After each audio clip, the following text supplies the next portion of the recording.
A ver, si nos ponemos a pensar en cómo los trabajadores llegaron a tener lo que tienen hoy, ¿qué es lo primero que se nos viene a la mente? Seguramente la imagen clásica, ¿no? Huelgas, sindicatos, la lucha por los derechos. Es una historia muy poderosa, una que todos conocemos. Pero, ¿será esa toda la historia? ¡Claro! Canciones como esta capturan perfectamente ese espíritu de lucha. La narrativa es súper clara. Es una batalla entre el capital y el trabajo, donde cada pequeña victoria se consiguió con sudor y sacrificio. Esa es la historia que nos han contado una y otra vez. Y bueno, aquí es donde la cosa se pone interesante, porque dos economistas, Deirdre McCloskey y Art Carden, nos lanzan un desafío. Nos invitan a preguntarnos si esa narrativa, con todo lo heroica que suena, de verdad puede explicar la inmensa escala de enriquecimiento que la gente trabajadora ha vivido en los últimos 2 siglos. Ok, entonces, metámonos de lleno en su argumento principal. Ellos proponen algo así.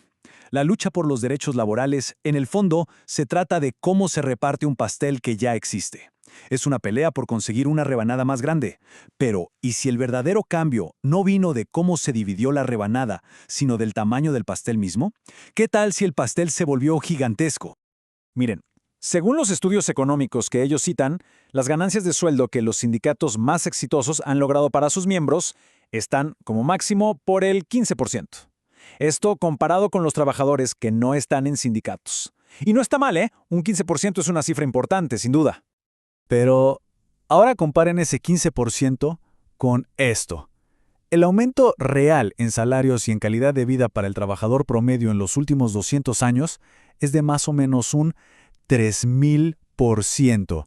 La diferencia es, pues, abrumadora. El contraste, cuando se ve así, es de verdad revelador. Esa ganancia del 15% gracias a la lucha sindical es real, no se le quita mérito, pero se ve chiquitita al lado del crecimiento total del 3000%. Así que claramente tiene que haber otro motor, algo mucho, mucho más potente que explique semejante transformación.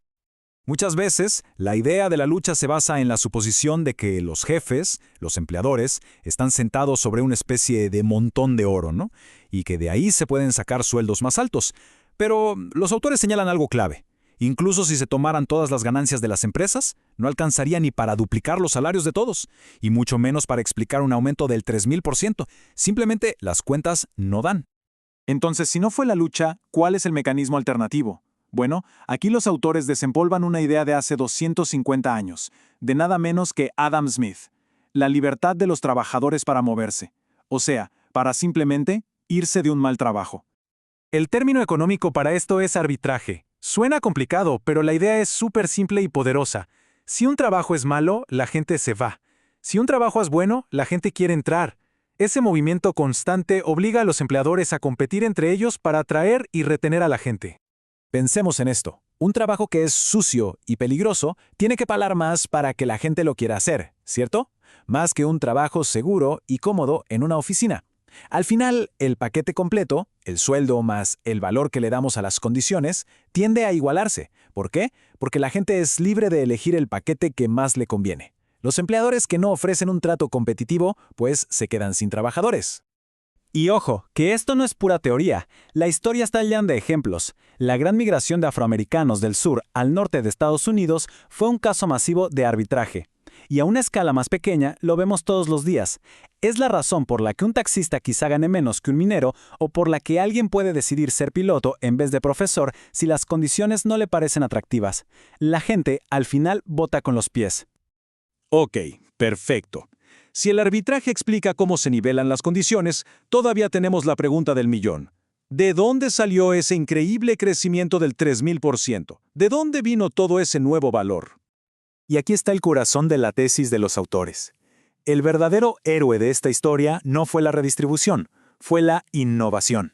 O, como lo llaman, la mejora probada comercialmente. O sea, la invención de nuevas herramientas, técnicas y formas de organizarse que hicieron que cada trabajador fuera muchísimo más productivo. En pocas palabras, el pastel se hizo gigantesco. Hay un principio económico clave detrás de esto, que es el producto marginal.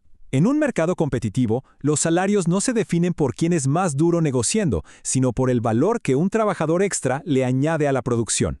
Así que, cuando la innovación aumenta esa productividad, los salarios tienen que subir. ¿Por qué? Porque los empleadores ahora compiten por contratar a esos trabajadores que son mucho más valiosos. Hablemos de un ejemplo clásico de explotación: la minería de carbón.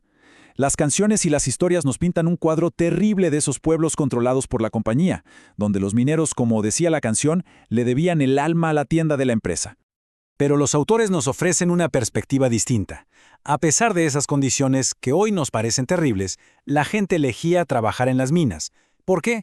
Porque la alternativa que tenían en esa región, la agricultura de subsistencia, era todavía peor. Los salarios más altos compensaban los peligros. De nuevo, es el principio del arbitraje funcionando, incluso en las circunstancias más extremas. Y esto nos lleva a un término con mucha carga emocional: esclavitud salarial. Los autores se meten de lleno con esta idea para aclarar su punto sobre la libertad económica. Hay una anécdota buenísima de Groucho Marx. Resulta que un viejo amigo suyo, que era comunista, le pidió trabajo. Y Groucho, en broma, le dijo que no podía contratarlo porque no quería explotarlo.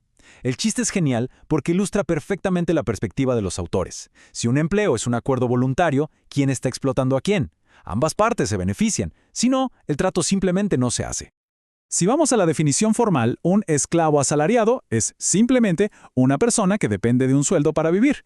Y aquí los autores dicen, un momento, bajo esa definición casi todos seríamos esclavos, desde un editor en Londres hasta un profesor de universidad. La palabra pierde su significado si se aplica tan ampliamente. Y este es el punto clave que quieren dejar claro. La diferencia fundamental entre un esclavo de verdad y un trabajador asalariado no son las condiciones, sino la libertad de irse. Un trabajador puede renunciar, un esclavo no. Esa opción de marcharse, ese poder de decir no gracias, es la base de la libertad en el mercado de trabajo. Así que, al final, todo este argumento nos obliga a replantear la pregunta. En lugar de enfocarnos solo en cómo conseguimos una rebanada más grande del pastel, quizás la pregunta más importante siempre fue otra: ¿qué ideas y qué libertades son las que hacen que el pastel crezca para todos? La respuesta, según McCloskey y Carden, es la verdadera historia de cómo nos hicimos más prósperos.